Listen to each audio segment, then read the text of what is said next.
So this is my second software or website I have chosen, and it is Zoto.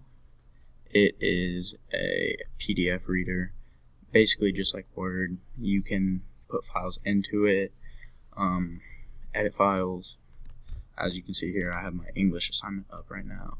So I'll just go up here to the top left corner. I know you probably can't see that. There is all the assignments that I have. I'll just go to this one because it's not done. And then you have all these tools up the very top